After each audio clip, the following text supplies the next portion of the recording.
আপনারা ফিরে আসুন গণতান্ত্রিক ধারায়। এই এনসিপির মাধ্যমেই আমাদের বাংলাদেশের মানুষের একমাত্র মুক্তি মিলবে। যখন দেখেছিলাম ছাত্ররা রাজপথে নেমে এসেছিল, তখন আমি আমার নিজের তাগিদেই সেদিন ছাত্রদের সাথে একাত্মতা ঘোষণা করে রাজপথে নেমে এসেছিলাম আমাদের কর্মী বাহিনীদেরকে নিয়ে। এই যে আজকে মঞ্চে বিশিষ্ট আছেন সেই সমস্ত উদীয়মান তরুণ ছাত্র নেতা, যাদের অভাবনীয় সাফল্যের মধ্য দিয়ে একটি ফ্যাসিবাদের পতন সংগঠিত হয়েছিল। আমি যদিও বক্তা নয়, আমি একজন বিপ্লবী। জীবনের যৌবনের শ্রেষ্ঠ সময়গুলো আমাকে কারাগারেই থাকতে হয়েছে।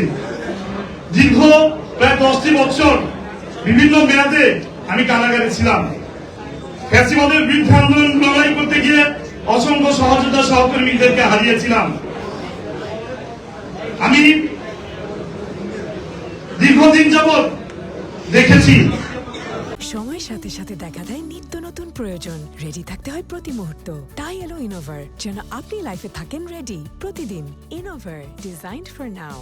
এই এনসিপির মাধ্যমেই আমাদের বাংলাদেশের মানুষের একমাত্র মুক্তি মিলবে।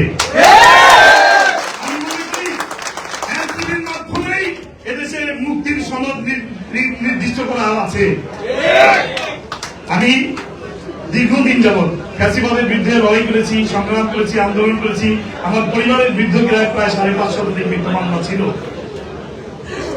কারণ আফ্রিকার শ্বেত শত্রুদের বিরুদ্ধে, বর্ণবাদের বিরুদ্ধে কথা বলতে গিয়ে, আফ্রিকার মাটিতে বর্ণ বৈষম্য দূর করতে গিয়ে দীর্ঘ 87 বছর ব্রিটেনের কারাগারে নেলসন ম্যান্ডেলা জেল খেটেছেন। কোনদিন কিন্তু আপোষ করেননি। কোনদিন আপোষ করিনি। আমি যে দলের সাথে সম্পৃক্ত ছিলাম, আমি আজকে দেখতে পাচ্ছি সেই দল তার গণতান্ত্রিক ধারা এখনো নেই। গণতন্ত্র থেকে সরে গিয়েছে, হয়তো তারা ভুলে গিয়েছে 1400 ছাত্র গণঅভ্যুত্থানে 1400 শহীদের রক্তের সাথে বেঈমানি করে বিশ্বাসঘাতকতা করে এই দেশে কেউ টিকে থাকতে পারবে না। এই ছাত্র জনতাকে আর কমানো যাবে না। এখনো সময় আছে। আমি বলবো আপনারা ফিরে আসুন গণতান্ত্রিক ধারায়। হাদি ভাইকে হত্যা করা হয়েছে, হাদি ভাইয়ের এখনো দুষ্কৃতিকারী হত্যাকারীদেরকে আমরা দেখতে পেলাম না। এই সরকার গ্রেফতার করেছে, সরকারও কিন্তু গ্রেফতার করেনি। কিসের জন্য করেনি? কারা এটার সাথে জড়িত? আমি আবার দেখতে পাচ্ছি সেই পূর্বের ঘনঘটা বাংলার আকাশে আবার চিল শকুনের আনাগোনা, আবার তাড়াতাড়ি ভারতের আধিপত্যবাদীদের বিরুদ্ধে আমাদেরকে আবার চিরে মাঠে নামতে হবে। দিল্লিতে আমরা দেখেছি স্বৈর শাসক। আমি সব শাসনামলেই কারাগারে ছিলাম। বিএনপি বলেন, বিএনপি করেছি, তারপরে আমলে জেলে ছিলাম একসময়। আওয়ামী লীগের শাসনামলে ছিলাম। আমি সব শাসনামলে দেখেছি। স্বৈর শাসক আমরা দেখেছি, স্বৈর শাসক সহ্য হয়েছে। কিন্তু দিল্লির লোকেরা কোন নেতা যদি বাংলাদেশের মাটিতে শাসন করতে চায়, সেই নেতার শাসন এদেশের জনগণ কোনদিন মেনে নেবে না।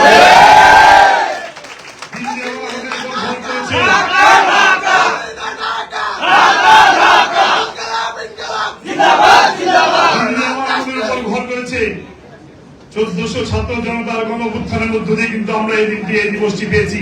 আছে কথা বলার অধিকার পেয়েছি। আমরা যদি দেখি বর্তমান শাসক গোষ্ঠী আবার সেই একই কায়দায় একইভাবে সেই ফ্যাসিবাদের ভূমিকা অবতীর্ণ হয়, তবে আপনারা ইনশাআল্লাহ আবার রাজপথে নেমে আসবো।